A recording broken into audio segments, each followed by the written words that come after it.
Broadcasting around the world, this is On the Record with Christian Briggs. Serious talk about what's happening around the world and how it affects you. Unfiltered truth for a world on edge. Follow us on X at BMC_HAM. Live in 3, 2, 1. This is part one of a two-part investigative series examining the rise of Palantir Technologies and the growing role it plays in intelligence, national security, and government data analysis around the world. Most Americans have never heard of Palantir Technologies. They couldn't tell you where the company is headquartered, who founded it, or what its software actually does. Yet every day, somewhere in the world, Palantir's technology is helping governments identify military targets, helping intelligence agencies connect seemingly unrelated pieces of information, helping police departments organize investigations, and helping corporations sift through mountains of data in search of patterns that would otherwise remain invisible.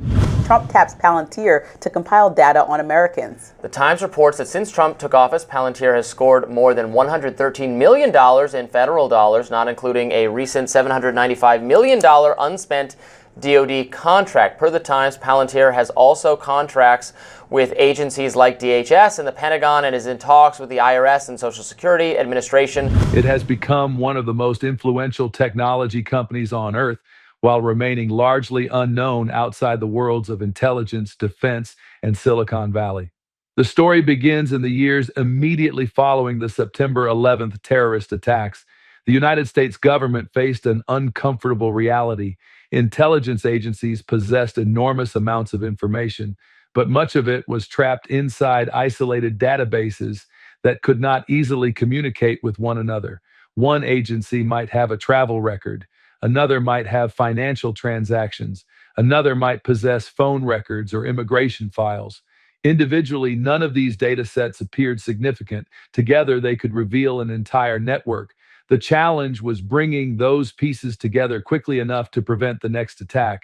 Into that environment stepped a small group of entrepreneurs with an ambitious idea.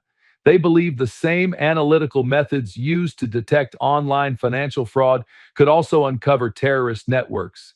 If software could identify suspicious credit card transactions among millions of legitimate purchases, perhaps it could also identify dangerous individuals hidden among billions of ordinary records. That simple premise would become the foundation of Palantir Technologies. The company officially launched in 2003 under the leadership of Peter Thiel, Alex Karp, Joe Lonsdale, Stephen Cohen, and Nathan Gettings. While each founder brought different skills to the table, they shared a belief that software could solve problems traditional intelligence organizations struggled to manage. Their vision was not simply to build another database. They wanted to create a system capable of integrating thousands of separate information streams into a single environment where analysts could visualize relationships, identify patterns, and make decisions far more rapidly than ever before. Even the company's name reveals how its founders viewed their mission. Palantir comes from J.R.R. Tolkien's The Lord of the Rings. In Tolkien's world, the Palantiri were mystical seeing stones that allowed powerful rulers to observe distant events occurring across vast territories. The symbolism was hardly accidental. The founders selected a name associated with extraordinary vision, the ability to see connections others could not. Admirers viewed it as a clever literary reference. Critics would later argue that the comparison was almost too honest, describing a company determined to see everything. Unlike many Silicon Valley startups chasing consumer products, social media platforms, or mobile applications, Palantir focused almost exclusively on government customers. Early funding from In-Q-Tel, the venture capital arm created by the Central Intelligence Agency, provided both credibility and access. That relationship helped open doors inside the intelligence community at a time when national security agencies were actively searching for new technological capabilities after September 11th. It also established Palantir's identity as a company built for governments first and commercial customers second. As the company matured, its software expanded far beyond counterterrorism. Military organizations began using Palantir to coordinate battlefield intelligence. Law enforcement agencies adopted it to assist with criminal investigations. Immigration authorities used it to organize complex enforcement operations. Financial institutions turned to its analytical tools to combat fraud and monitor risk. Pharmaceutical companies used it to analyze research and supply chains. Manufacturers relied upon it to optimize production. What began as a niche intelligence platform gradually evolved into a data integration system spanning nearly every major sector of modern society. Palantir insists that it does not collect data on its own. Company executives repeatedly explain that their software merely helps customers organize and analyze information they already possess. Supporters argue that this distinction is critically important. In their view, Palantir does not create surveillance. It provides software that allows organizations to use existing information more efficiently. Critics, however, contend that the distinction often becomes blurred in practice. They argue that software capable of connecting countless databases into a unified picture dramatically expands the government's practical ability to monitor individuals, regardless of who originally collected the data. These are people associated with this who the right would flag as globalist adjacent or World Economic Forum or world government supportive, people like Alex Karp, the CEO. That debate has followed Palantir for nearly its entire existence. To supporters, it represents one of the most sophisticated analytical platforms ever created, capable of preventing terrorist attacks, disrupting criminal organizations, improving military operations, and saving lives. To critics, it represents something far more troubling, the technological backbone of an emerging surveillance state where governments and corporations possess unprecedented insight into the lives of ordinary people. Those competing narratives have defined Palantir's public image for more than 2 decades, and they continue to shape every discussion surrounding the company today. Understanding Palantir requires looking beyond political slogans and marketing language. It requires examining the people who built the company, the philosophy that guided its creation, the governments that became its customers, and the controversies that followed as its influence expanded around the world. Those stories begin with one of Silicon Valley's most influential and most polarizing figures, Peter Thiel. Long before Palantir became synonymous with government data analytics, Thiel had already helped transform online finance through PayPal, made one of the earliest investments in Facebook, and developed a worldview that continues to shape debates about technology, power, and the future of Western civilization. You would prefer the human race to endure, right? You're hesitating. Yeah, well, yes? I don't know. I would, this is a long hesitation. In the next segment, we'll examine Peter Thiel's journey from entrepreneur to billionaire investor, his role in building PayPal and Facebook, his political philosophy, and why he believed the future of national security would depend not on larger governments, but on software companies capable of processing information at a scale no human organization ever could. To understand Palantir, you first have to understand Peter Thiel. Although Alex Karp has become the company's public face, many of the ideas that shaped Palantir's creation trace back to Thiel's experiences as both an entrepreneur and an investor. His career intersects with some of the most influential technology companies ever created, including PayPal and Facebook, and his philosophy has consistently centered on one theme: technology should solve problems that governments alone cannot. Peter Thiel was born in Germany in 1967 before immigrating to the United States as a young child. After earning degrees from Stanford University, including a law degree, he entered the worlds of finance and venture capital. Like many ambitious entrepreneurs in Silicon Valley during the late 1990s, he recognized that the internet would fundamentally transform commerce. Rather than building another online retailer or search engine, Thiel co-founded Confinity, a company focused on digital payments. Confinity would eventually merge with Elon Musk's X.com to become PayPal. PayPal's success was not simply about making electronic payments easier. The company faced a constant battle against organized fraud. Criminals attempted to exploit the platform using stolen identities, fake accounts, and coordinated financial scams. Every day, PayPal had to distinguish legitimate customers from sophisticated bad actors operating across thousands of transactions. The company responded by building increasingly advanced software capable of identifying subtle relationships, recognizing suspicious behavior, and detecting patterns invisible to human analysts. Those fraud detection systems became one of PayPal's greatest competitive advantages. When eBay acquired PayPal in 2002 for approximately $1.5 billion, many of its founders and early executives became extraordinarily wealthy.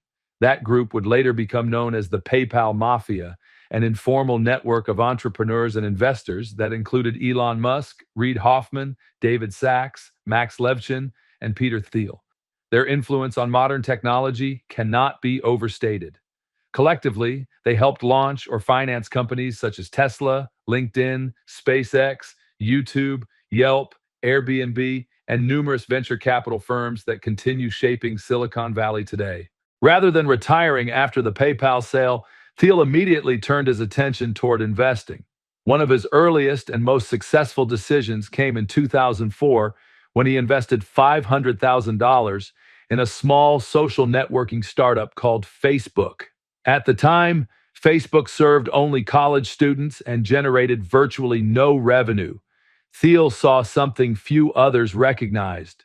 If people voluntarily shared enormous amounts of personal information online, those networks could eventually become some of the most valuable information platforms ever created. His investment made him Facebook's first outside investor and secured him a seat on the company's board of directors, where he remained for nearly 2 decades. By this point, two parallel ideas had begun forming in Thiel's mind. On one hand, PayPal had demonstrated that software could uncover hidden patterns within enormous financial data sets.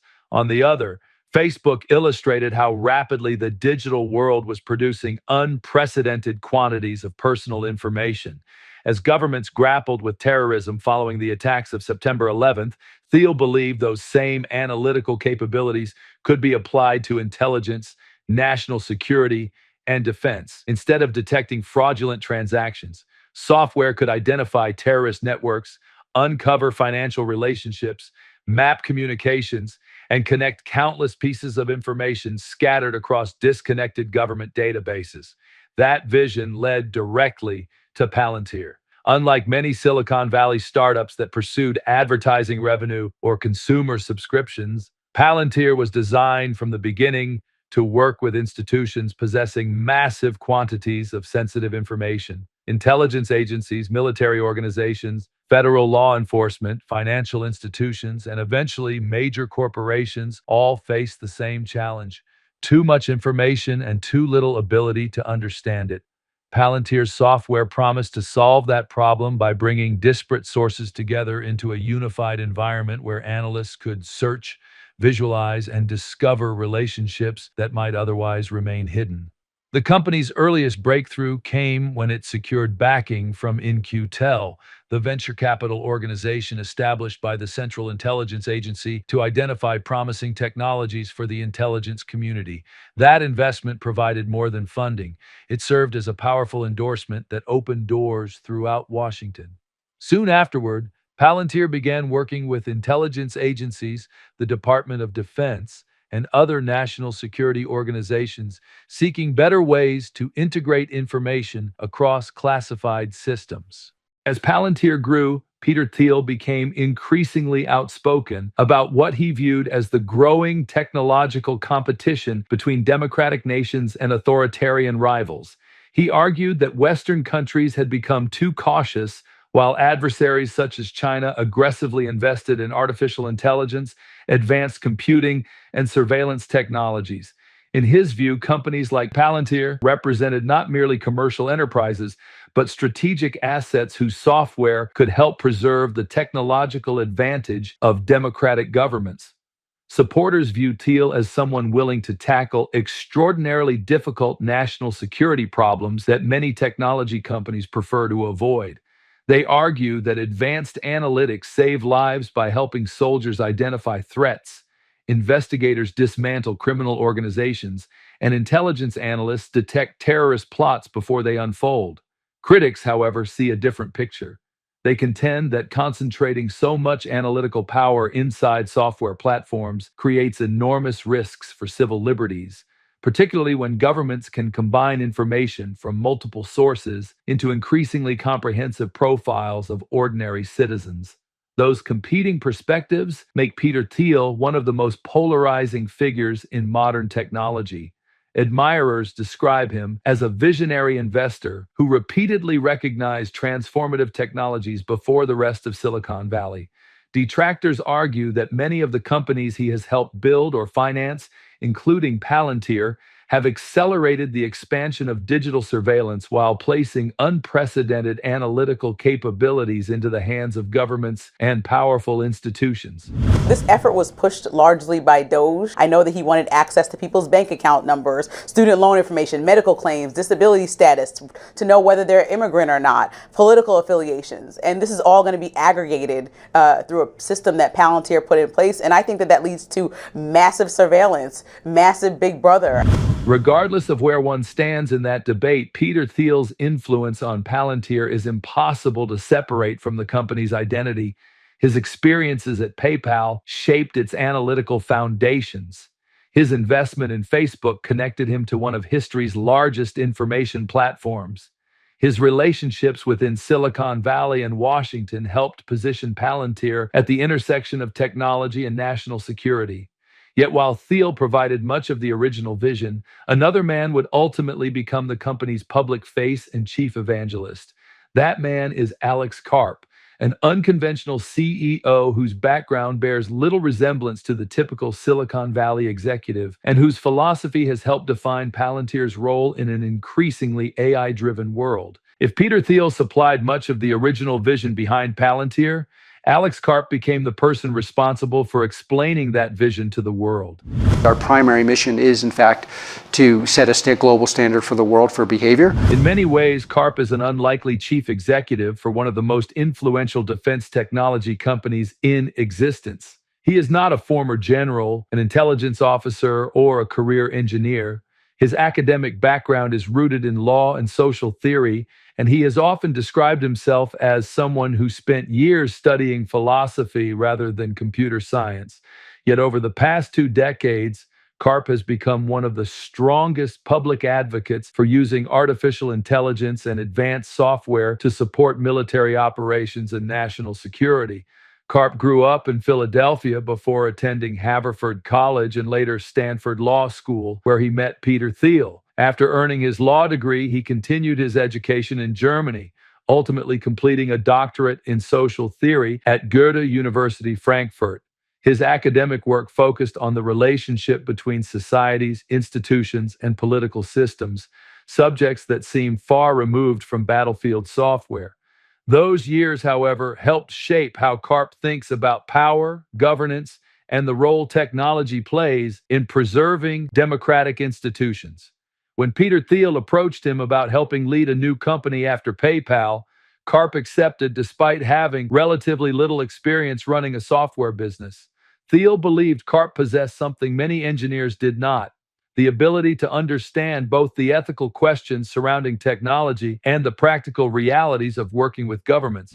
The most important issue of our time is war and peace, and the absolute most important metaphor for that is, what do you think about what happened in Israel?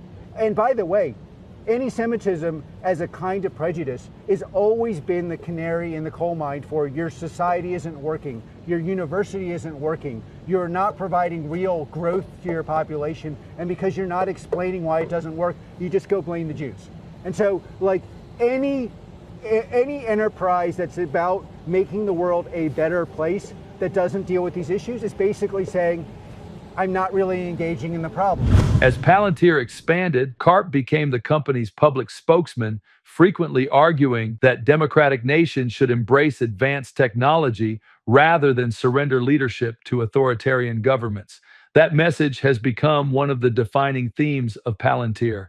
Karp has repeatedly argued that software itself is morally neutral. What matters is who controls it and for what purpose it is used.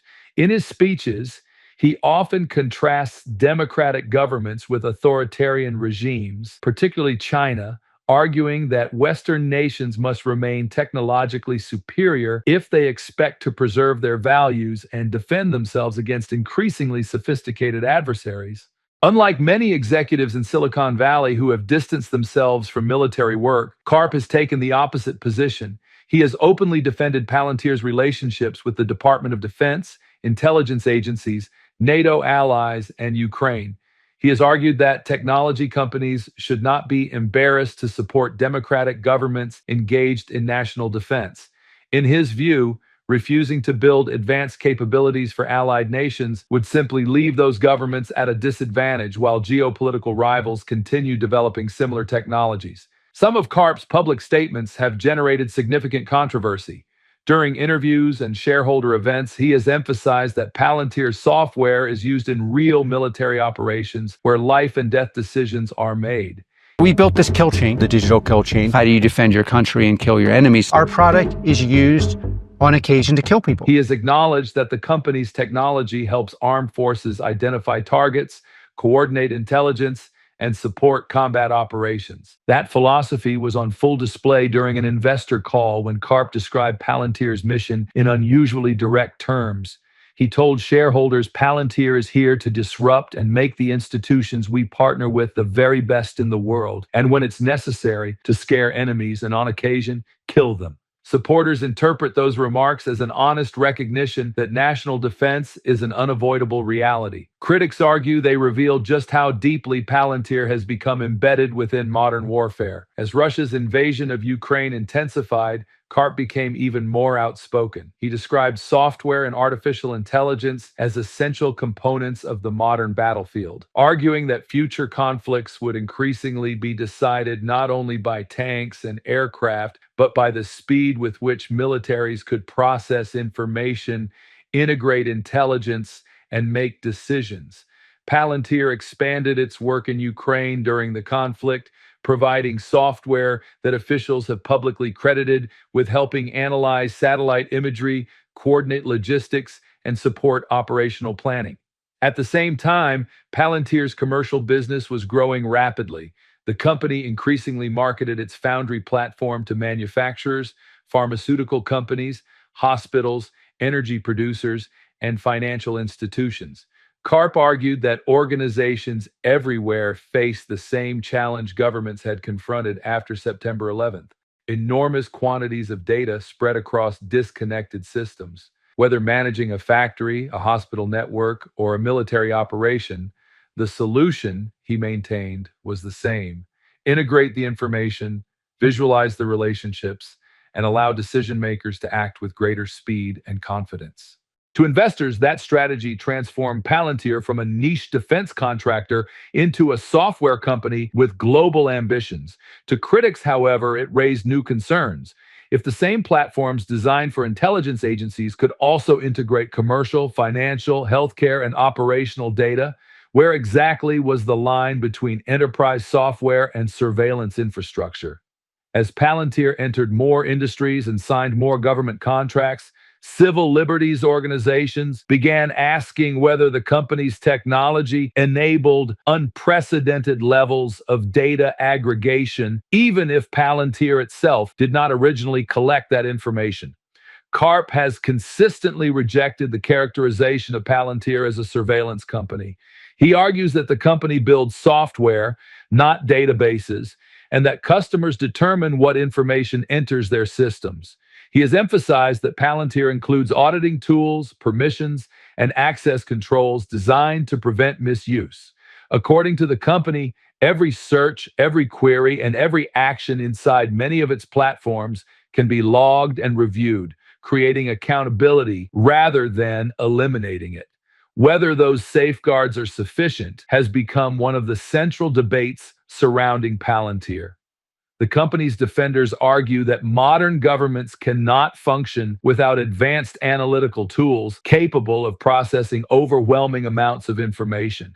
Its critics counter that combining data from countless sources fundamentally changes the balance between citizens and the state, regardless of the safeguards built into the software. That disagreement has followed Palantir into nearly every major contract it has signed. from military organizations and intelligence agencies to immigration authorities, healthcare systems, and local police departments. As Palantir's influence expanded around the world, so did the scale of its customer base. The company was no longer simply selling software to intelligence agencies. It was becoming a strategic technology partner for governments, armed forces, and multinational corporations across multiple continents. Understanding that global reach is essential to understanding Palantir itself. In the next segment, we'll examine the company's flagship platforms, Gotham, Foundry, Apollo, and artificial intelligence platform, and explore how those systems became embedded in defense, intelligence, healthcare, manufacturing, finance, and government operations around the world. On the Record with Christian Briggs will be right back after a word from our sponsor. Gold has more than tripled since September 2022, rising from $1,656 per ounce to over $5,000 by February 2026. That's a 205% gain, outperforming the market, and proving why gold is the ultimate long-term hedge. As global debt soars and currencies weaken, central banks are hoarding gold at record pace. Why aren't you? Call 844-426-4653 or visit bmcham.com. Protect your future with real assets. Own gold now. By the mid-2000s, Palantir had evolved far beyond a small intelligence startup. It had become a company whose software was being deployed across military commands, intelligence agencies, police departments, healthcare systems, manufacturers, energy companies, and some of the largest corporations in the world. While the public debate often centers on Palantir itself, the company argues that the real story lies in the software it has built. To understand why governments have spent billions of dollars on Palantir, it is first necessary to understand how the company earned the trust of the intelligence community. That story begins with the Central Intelligence Agency. Following the September 11th terrorist attacks, intelligence officials concluded that one of their greatest weaknesses was not a lack of information, but an inability to connect it. Critical pieces of intelligence often existed inside separate government databases that were never designed to communicate with one another. Analysts might have financial records in one system, travel histories in another, intercepted communications in a third, and human intelligence reports somewhere else entirely. Individually, each dataset appeared incomplete. Together, they could reveal an entire terrorist network, but only if someone could connect the dots quickly enough. Several years before Palantir was founded, the CIA recognized that Silicon Valley was innovating faster than the traditional government procurement system. In 1999, it created In-Q-Tel, an independent, nonprofit venture capital organization tasked with identifying promising commercial technologies that could solve national security problems. Rather than building every new capability internally, In-Q-Tel invested in private companies whose products could be adapted for intelligence work. Palantir quickly attracted In-Q-Tel's attention. The company's founders believed the same analytical techniques used to detect fraud at PayPal could also identify hidden relationships within massive intelligence datasets. Instead of searching for fraudulent financial transactions, the software would search for connections between people, organizations, communications, travel records, financial activity, and countless other pieces of information scattered across separate government systems. In-Q-Tel became one of Palantir's earliest backers, providing not only financial support, but something arguably even more valuable, credibility. Within the intelligence community, an In-Q-Tel investment signaled that a technology had potential national security value. That endorsement opened doors throughout Washington and helped Palantir begin working with intelligence agencies that otherwise might never have considered a young Silicon Valley startup. Those early years fundamentally shaped the company's identity. Unlike most technology firms, Palantir was not trying to attract millions of consumers or sell advertising. Its customers were intelligence analysts, military planners, investigators, and government officials responsible for making high-consequence decisions. Every improvement to the software was designed with that audience in mind. The first major platform to emerge from this effort was Gotham, built specifically for defense, intelligence, and law enforcement organizations.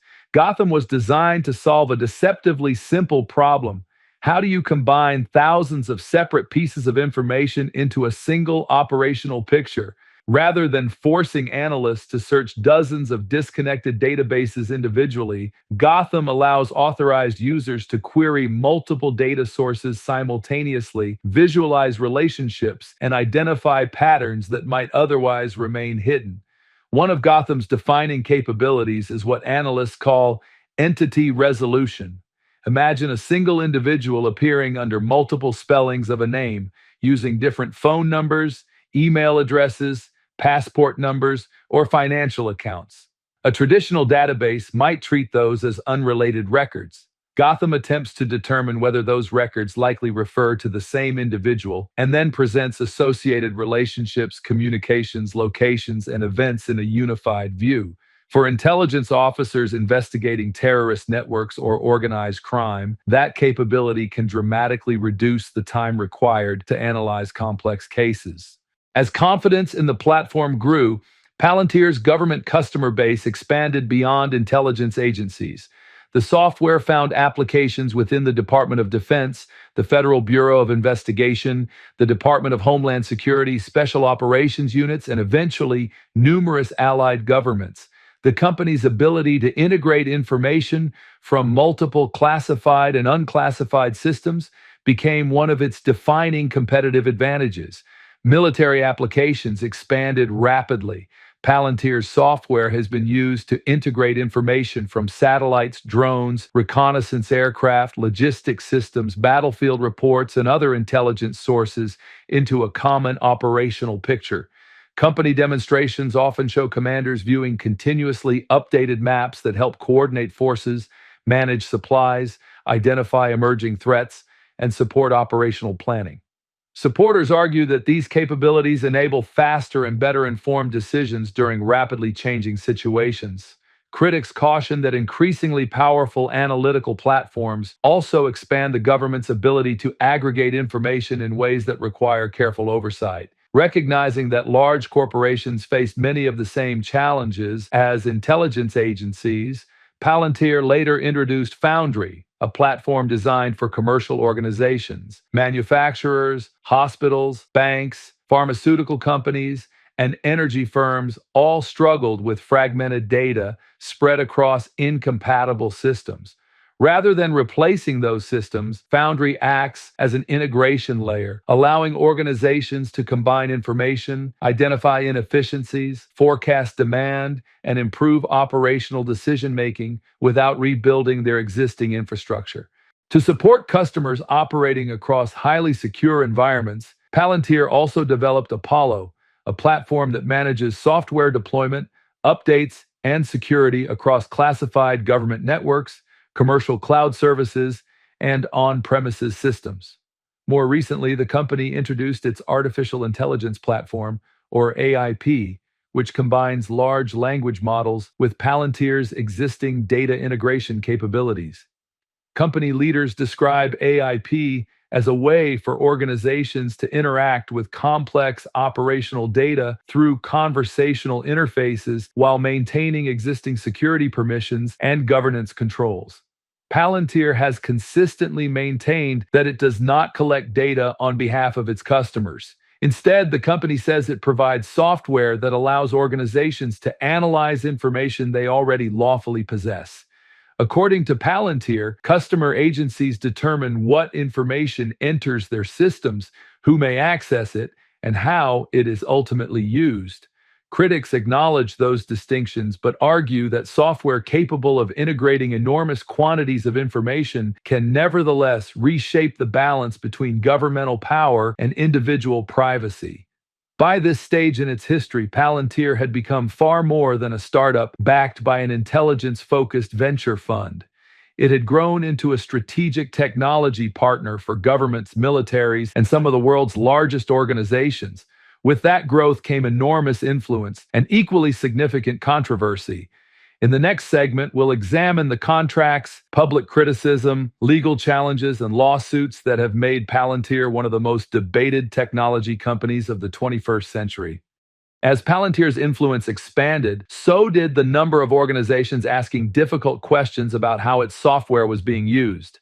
The company had grown from a niche intelligence contractor into a global technology provider serving governments, military organizations, law enforcement agencies, healthcare systems, and Fortune 500 companies. With that growth came scrutiny from journalists, privacy advocates, civil liberties organizations, legislators, and courts. The debate was no longer about whether Palantir's software worked. It was about what happened when software capable of connecting enormous amounts of information became embedded inside institutions with extraordinary authority. Perhaps no customer relationship has generated more controversy than Palantir's work with U.S. Immigration and Customs Enforcement, commonly known as ICE. Over the years, Palantir has provided software used in investigative and case management workflows for the agency. Privacy advocates argued that these systems made it easier for investigators to connect information from numerous government databases, helping identify individuals, their family members, associates, addresses, employment records, and travel histories.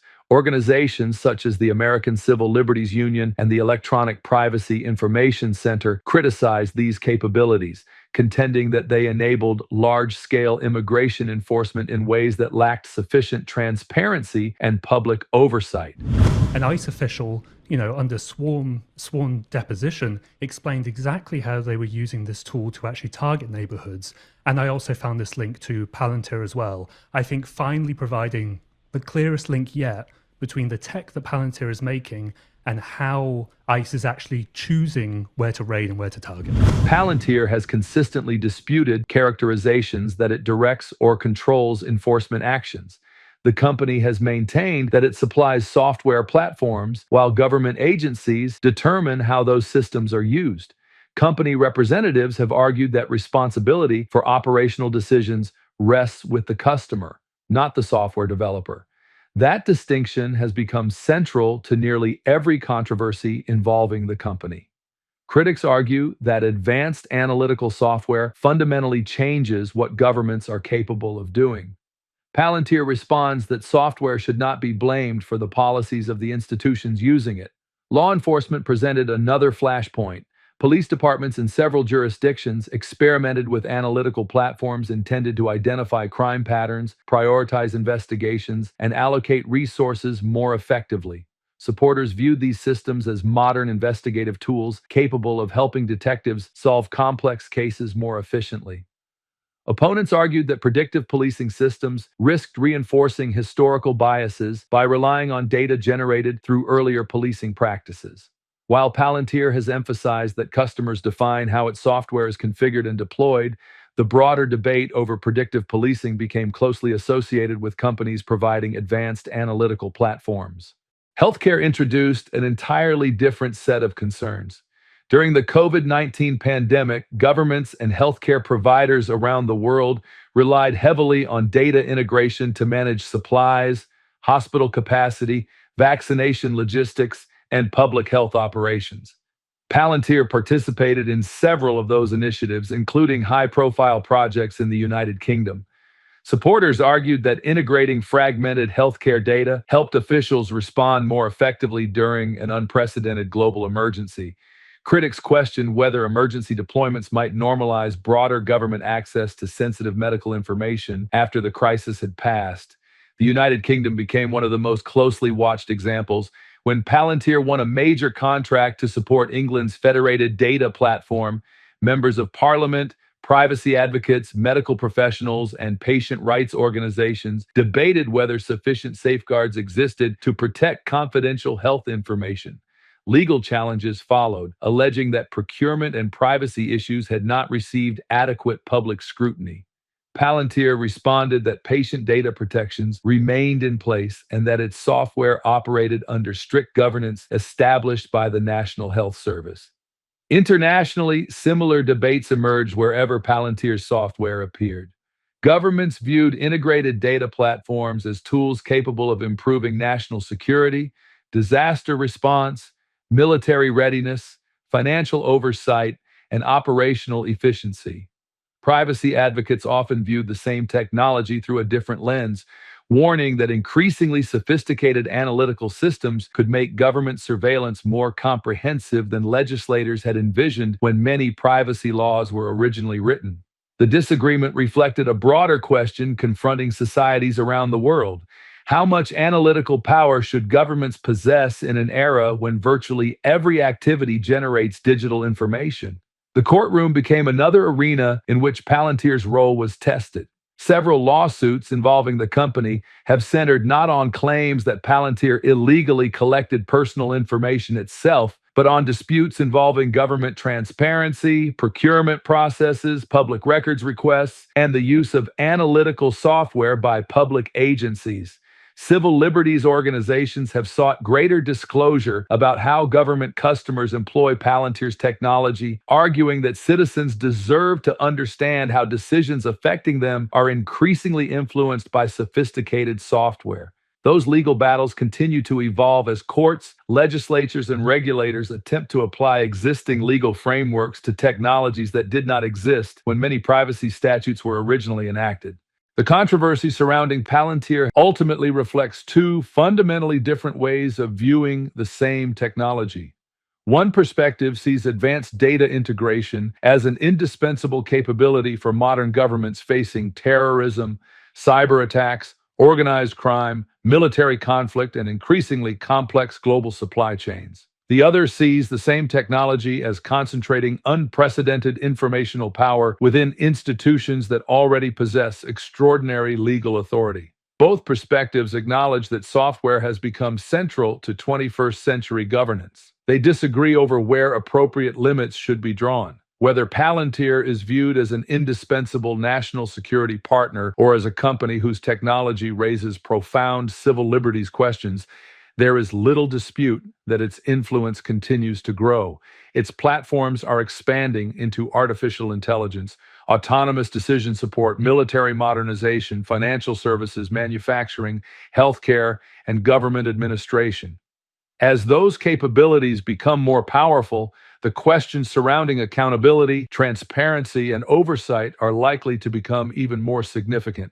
In our final segment, we'll examine where Palantir is headed next. The rise of artificial intelligence, the company's expanding role in defense and government, its growing commercial business, and why many analysts believe Palantir will remain one of the most influential and controversial technology companies of the coming decade. When Palantir was founded in 2003, the company's mission was relatively straightforward. It wanted to help intelligence agencies connect fragmented information after the failures exposed by the September 11th attacks. More than 2 decades later, that mission has expanded dramatically. Today, Palantir is no longer simply an intelligence software company.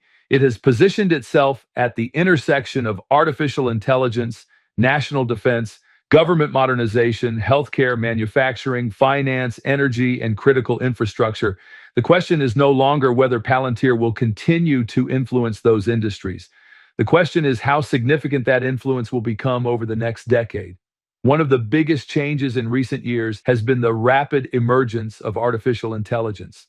Large language models and generative AI have transformed how organizations interact with information, creating new opportunities to automate analysis, summarize enormous data sets, and assist human decision makers. Rather than treating AI as a separate product, Palantir has integrated these capabilities into its existing platforms through its Artificial Intelligence Platform, or AIP. The company argues that AI becomes substantially more valuable when it can operate securely on trusted organizational data while respecting access controls and governance policies already established by its customers. For military planners, that could mean analyzing logistics, equipment readiness, intelligence reporting, and operational plans through conversational interfaces instead of manually searching dozens of separate systems. For manufacturers, it could involve identifying production bottlenecks before they occur. Hospitals may use similar tools to coordinate staffing, patient flow, and supply chains. Financial institutions can apply advanced analytics to fraud detection, compliance, and risk management. In each case, Palantir's strategy remains consistent. Integrate fragmented information first, then allow artificial intelligence to help users make faster and more informed decisions. That vision has attracted substantial interest from governments seeking to modernize aging technology infrastructure. Defense organizations around the world increasingly describe future conflicts as contests of information rather than simply contests of firepower. Military leaders frequently speak about the importance of integrating satellite imagery, drone feeds, logistics, cyber intelligence, and battlefield communications into unified decision-making environments. Companies capable of providing those capabilities have become strategic partners rather than ordinary software vendors, and Palantir has positioned itself squarely within that transformation. Every transformative technology reaches a point where the conversation shifts. At first, people ask what it can do. Later, they begin asking whether it should do it at all. For Palantir, that turning point arrived as its software spread far beyond intelligence agencies and military commands. The company had become deeply embedded within government institutions responsible for national security, immigration enforcement, healthcare, financial oversight, and law enforcement. As its influence expanded, so did a growing chorus of questions from journalists, civil liberties organizations, lawmakers, academics, and ordinary citizens asking how much power any analytical platform should have when it can integrate enormous amounts of information into a single operational picture.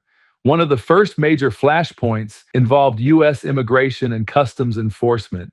Palantir provided software used to support investigative and case management functions, allowing authorized personnel to search and analyze information from multiple government systems.